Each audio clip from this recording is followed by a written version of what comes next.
I am building a chip clock and noticed this has 2 seconds deviation after 1 day.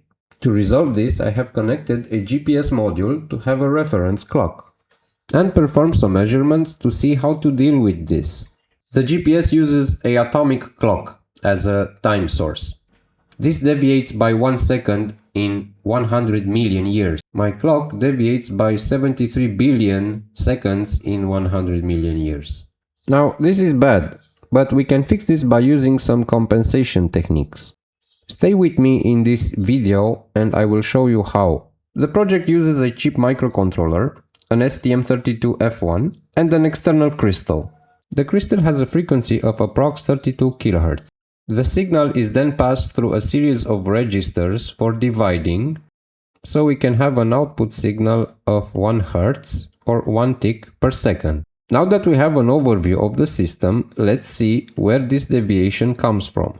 Remember that we use a crystal. This generates a fixed frequency signal. This frequency can shift up or down because of the circuit's capacitance or temperature drift.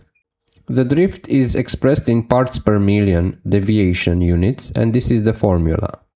Fortunately for us, there are ways to deal with these deviations. The microcontroller that we are using allows us to work with compensation factors like shown.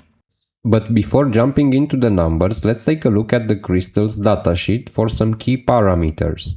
The most important one is the load capacitance. We have a 6 pico crystal here. This means that our circuit needs to have the same capacitance value so the crystal can maintain the nominal frequency. In practice, we have multiple capacitance that sums up and affects our crystal's output. One of these is the stray capacitance. These are formed by distances between different traces on the PCB. Let's solder some wires and do some measurements using an RLC meter. Let's connect the PCB to the meter and measure one trace at a time. This is on the first trace and the second trace, and this is what we got.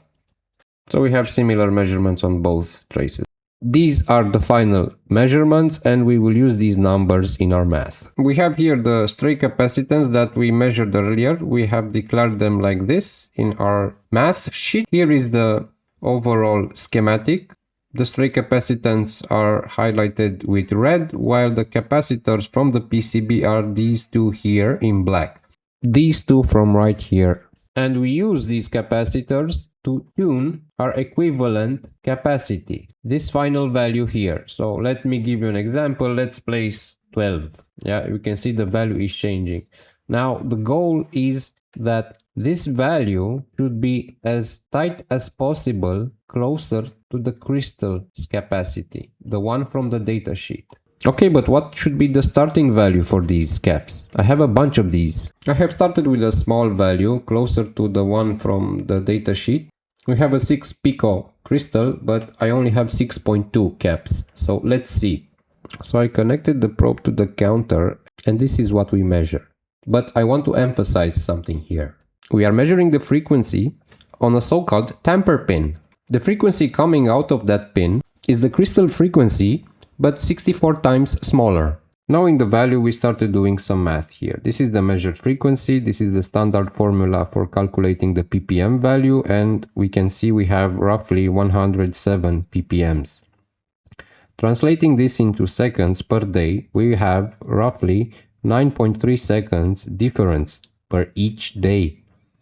So to think about, in 10 days, that will mean almost 2 minutes difference. This is huge for a clock project. Seeing the big difference, I've exchanged the capacitors with 9.1 and this is the value that I've measured. So redoing the math with the new frequency value, we have a ppm value of 11. This translates in almost 1 second per day deviation. This is still too high considering that in 1 month we will have 30 seconds deviation. But let's see how we can compensate that from the microcontroller side. Now in this table we can see what calibration value we need to write in regards to the ppm value we previously calculated. So for 11 ppm we need to write a calibration value of 12. To demonstrate this, I am using a GPS module for providing a reference time.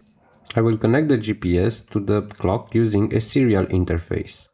The GPS will send the data to the board, and the board will send the data to the computer, containing both GPS time and local time, so we can compare them.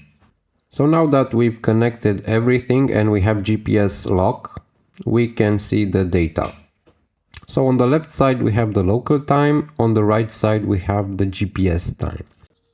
Now I've left the clock working for more than 20 hours with no compensation involved to see what are the results, and here I have 2 seconds difference. After seeing this, I said to myself to measure again the frequency. I've measured again the signal and I've computed here in the formula, and this time we have 1.6 seconds for 19 ppm. So according to the table, for 19 ppm we need to write a calibration value of 20.